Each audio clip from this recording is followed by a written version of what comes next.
konstitusional, kamu atau siswa mampu menjelaskan pengertian berpikir komputasional secara sederhana. Ya. Yang kedua, siswa mampu menguraikan langkah-langkah berpikir komputasional atau algoritma. Yang ketiga, siswa dapat menyebutkan contoh penerapan algoritma dalam menyelesaikan permasalahan sehari-hari. Ya, nanti ini dia tujuan pembelajarannya. Jadi, nanti selama pembelajaran, ya, selama pembelajaran kita akan belajar, ya, Ibu jelaskan dulu. Nanti kamu akan belajar berkelompok. Ya, berkelompok. Terus nanti juga ada SKPD-nya, lembar pekerjaan peserta didik. Nah, itu kamu diskusikan nanti dengan teman-teman kamu. Ya. Setelah itu nanti setelah selesai kamu presentasi ke depan kelompok, ya, sampaikan hasil diskusi kamu ke depan kelas. Ya, setelah presentasi kita akan melakukan evaluasi, ya, sejauh mana kamu dapat mengerti pembelajaran hari ini. Evaluasinya itu secara mandiri, ya, atau mengerjakan masing-masing. Ya, paham? Paham. Nah, biar semangat nih kita lakukan ice breaking dulu, ya. Berdirilah, silakan berdiri.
Gojek? Bagaimana alur Gojek itu? Baby, coba ceritakan.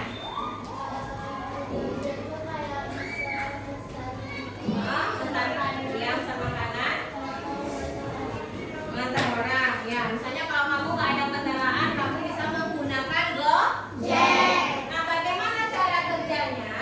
Siapa yang memerintahkannya? Siapa? Ya, atau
beberapa saat agar warna tehnya keluar. Nah, ini sudah keluar dan gulanya juga larut.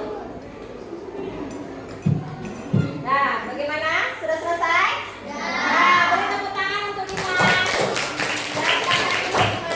Setelah membuat teh tadi, itu ada langkahnya. Langkah yang pertama tadi Dimas menuangkan gula. Setelah itu memasukkan teh. Setelah teh, air panas. Setelah itu diaduk sampai tehnya mengeluarkan warna dan gulanya larut. Nah, itu langkah-langkahnya. Nah, kalau di dalam langkah-langkah itu kamu lupa memberi gula, apa yang terjadi? Tidak manis. Jadi semua itu ada langkah-langkahnya, ya. Jadi algoritma ini banyak kita temui di dalam kehidupan sehari-hari kamu, ya. Nah, itu kita nonton videonya dulu. Diperhatikan ya, Nak, ya. Pengenalan dia komputasional. Adakah yang menggunakan jeli dan melihat kata komputasional di sini? Jadi mungkin ada hubungannya dengan komputer ya? Iya, betul sekali. Cuma buat kamu yang sudah menebak tidak benar. Berpikir komputasional adalah proses berpikir untuk menyelesaikan masalah dengan efektif dan efisien. Dalam ilmu komputer, proses berpikir ini dilakukan sebelum mulai menulis coding atau pemrograman. Jika sudah kita bisa berpikir komputasional, sekarang kita bahas ya 4 landasan dari berpikir komputasional. Yang pertama, dekomposisi. Dekomposisi artinya membagi masalah kompleks ke bagian yang lebih kecil agar mudah diselesaikan. Misalnya, kamu ditunjuk jadi ketua panitia lomba 17-an. Maka, untuk memudahkan pelaksanaan, kamu bisa menunjuk panitia bagian acara, konsumsi, publikasi, keamanan, dan lainnya. Yang kedua, pengenalan pola. Tadi di dalam berpikir komputasional itu ada 4 konsep. Yang pertama itu ada dekomposisi, ya, membagi masalah kompleks menjadi bagian-bagian kecil. Contohnya, kamu di rumah, ya kan? Iya, ada kakak, ada abang, ada siapa lagi? Ada om misalnya, ya. Nah, di sini kamu membagi atau ibu kamu membagi tugas kepada masing-masing anaknya. Misalnya, kamu dapat tugas apa? Misalnya mengepel lantai, kakak kamu membersihkan debu, ayah kamu menyapu lantai. Nah, itu termasuk contoh dekomposisi. Nah, terakhir algoritma. Algoritma ini membuat langkah-langkah penyelesaian masalah. Jadi ada langkah-langkahnya tadi. Contohnya membuat mie rebus. Yang pertama didihkan air, ya kan? Yang kedua masukkan minyak sampai minyak matang. Yang ketiga masukkan bumbu, tuangkan mie dari panci di dalam mangkuk yang telah disediakan. Yang keempat, mie siap disajikan. Nah, dari keempat konsep berpikir komputasional ini tadi, membuat teh ini termasuk yang mana? Algoritma. Berarti kamu sudah paham ya apa saja tadi langkah-langkah atau 4 konsepnya, ya. Jadi membuat teh ini termasuk contoh algoritma. Nah, baiklah. Sudah paham? Nah, kita lanjutkan kerja kelompok dulu, ya. Lemas masih ini. Tepuk semangat.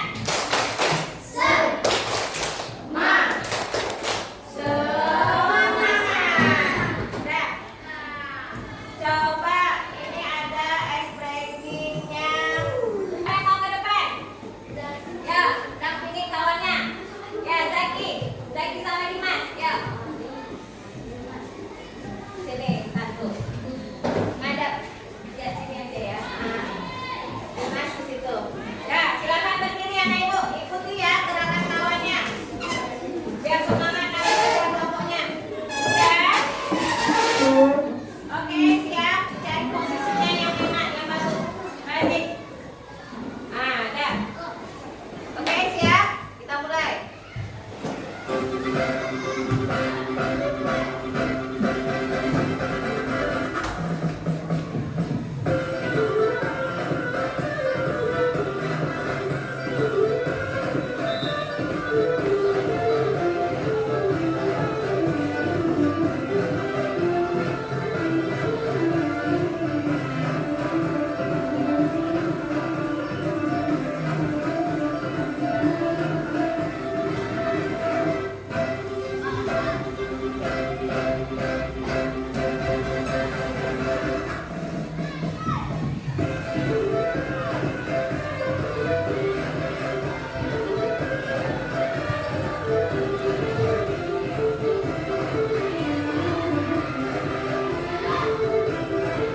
Nah,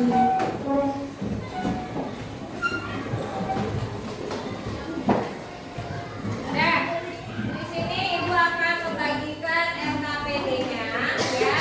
Di sini ada yang pertama langkah mencuci tangan ya. Langkah-langkah mencuci tangan. Di sini ada gambar di bawahnya, perhatikan. Ada gambar di bawahnya. Nanti kamu gunting, kamu urutkan dari yang pertama yang mana? Ya? Paham? Paham. Setelah selesai, kamu juga masih berdiskusi untuk menjawab ada 3 pertanyaan. Ya, paham? Paham. Nih, silakan yang udah dapat dikerjakan.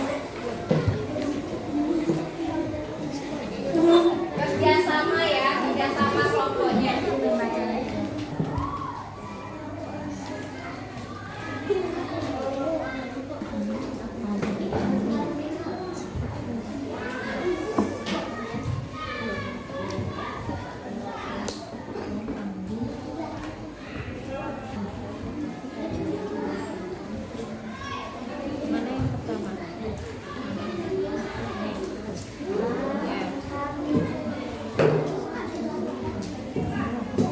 Kelompok.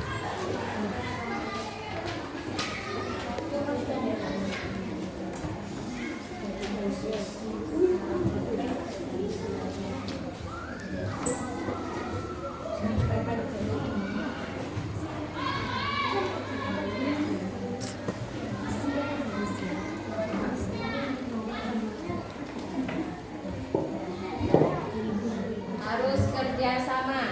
Aku lagi nih.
Basahi tangannya dengan air bersih satu bilas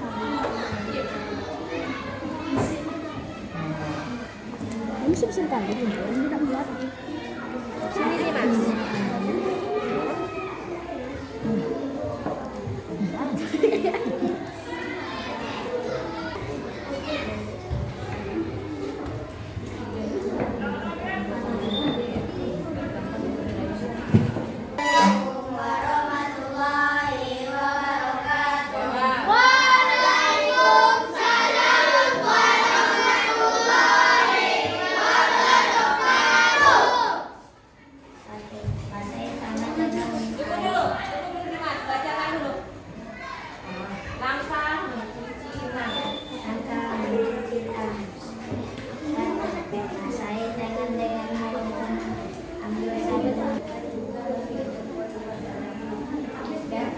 Nah, bagaimana tanggapan kelompok lain? Apakah sudah benar yang dibuat oleh kelompok Dimas? Sudah. Beri tepuk tangan untuk kelompok Dimas. Basahi tangan dengan air dan ambil sabun secukupnya. 2. Gosokkan kedua telapak tangan hingga ke sela-sela jari. 3. Bersihkan juga bagian jempol luar dan dalam. Jangan lupa belah. Assalamualaikum warahmatullahi wabarakatuh. Waalaikumsalam warahmatullahi wabarakatuh. Langkah-langkah mencuci tangan. 1. Basahi tangan dengan air dan ambil sabun secukupnya. 2. Gosokkan kedua telapak tangan hingga ke sela-sela jari. 3. Jangan lupa bagian belakang jari pakai teknik mengunci. 4. Bersihkan juga bagian jempol luar dan dalam. 5. Basahi tanganmu dengan air bersih untuk membelah sabun. 6. Keringkan tangan dengan handuk. Jangan lupa matikan keran air. Tuliskanlah langkah-langkah kecil yang perlu dilakukan untuk mencuci tangan, minimal 5 langkah. 1. Basahi tangan dengan air dan ambil sabun secukupnya. 2. Gosokkan 2 telapak tangan hingga ke sela-sela jari. 3. Jangan lupa bagian belakang jari pakai teknik mengunci. 4. Bersihkan juga bagian jempol luar dan dalam.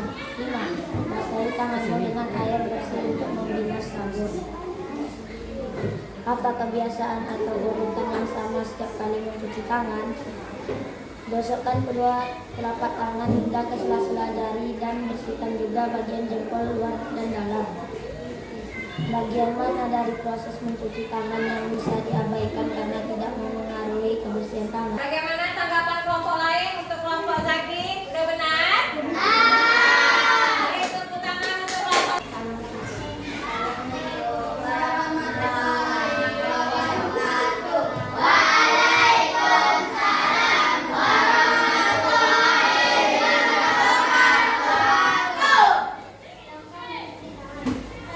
Basahi tangan dengan air dan ambil sabun. 2. Gosokkan kedua telapak tangan hingga ke sela-sela jari. 3. Jangan lupa bagian belakang jari pakai teknik mengunci. 4. Bersihkan juga bagian jempol luar dan dalam. 5. Basahi tanganmu dengan air dan ambil sabun. 6. Keringkan tangan dengan handuk. Jangan lupa mematikan keran air. 1. Tuliskan langkah-langkah kecil yang perlu dilakukan untuk mencuci tangan, minimal 5 langkah. 1. Basahi tangan dan ambil sabun secukupnya. 2. Gosokkan kedua telapak tangan sehingga ke sela-sela jari. 3. Jangan lupa bagian belakang jari. 4. Bersihkan juga bagian jempol. 5. Basahi tanganmu untuk membilas sabun. 1. 2. Kedua tangan atau gunakan bersama setiap kali mencuci tangan. 1. Cuci tangan dengan sabun. 2. Bersihkan semua bagian tangan. 3. Basahi tanganmu dengan air. 4. Bersih tanganmu dengan sabun. 3. Bagian mana dari proses mencuci tangan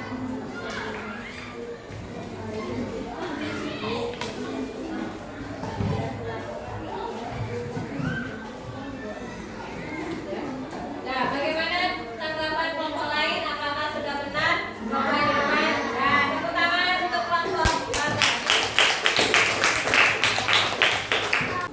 Duduk rapi. Siap. Oke. Nah, setelah anak ibu sudah mengerjakan LKPD pada hari ini, ya, sudah presentasi juga. Nah, untuk selanjutnya, nah ini dia refleksinya. Bagaimana perasaan kalian setelah belajar berpikir komputasional, belajar algoritma ini bagaimana? Nah ini ibu lihat, nah kelompok Albi yang mana perasaannya? Yang ini? Ya. Kelompok Sisi yang mana? Oh, yang cinta. Kelompok Bagas? Senang. Apa saja yang sudah kamu pelajari hari ini? Apa yang sudah kamu pelajari hari ini? Tadi belajar apa? Bisa jawab tentang algoritma.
Udah